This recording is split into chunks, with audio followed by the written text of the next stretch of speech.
Welcome back to Primetime News. Special welcome to the folks watching on OneSpotMedia.com. Up first this evening, for the first time in Jamaica, a man has pleaded guilty to committing 8 murders among 10 charges on which he was indicted.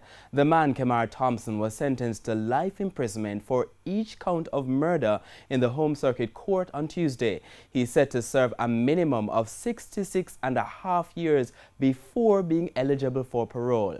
Now, Thompson pleaded guilty to 8 murders, illegal possession of a firearm charges, and robbery committed between August and October 2014. He was 24 at the time of the offences. Here's TVJ's Kirk Wright with the details of Thompson's crimes. In the first incident on August 14, Thompson shot a man identified as Carlton Blake in Bogwalk, St. Catherine. 2 months later, on August 12, Thompson and accomplices went to Bowerswood Main Road, Gibraltar, St. Catherine, where they shot Courtney Coburn, Craig Harris and Carlton Scott and stole the $1.5 million they were transporting. Kirk Foote, a passerby who stopped to inquire what was happening, was also killed.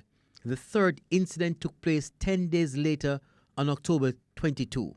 A witness said he saw Thompson chasing 2 men in Pineapple Lane, Bogwalk, then heard explosions, after which the men identified as Norman Nolan and Patrick Cummins were found dead. A third man, Matthew Taylor, was shot and killed moments later. Thompson confessed to all 8 murders when he appeared in the Home Circuit Court on July 2.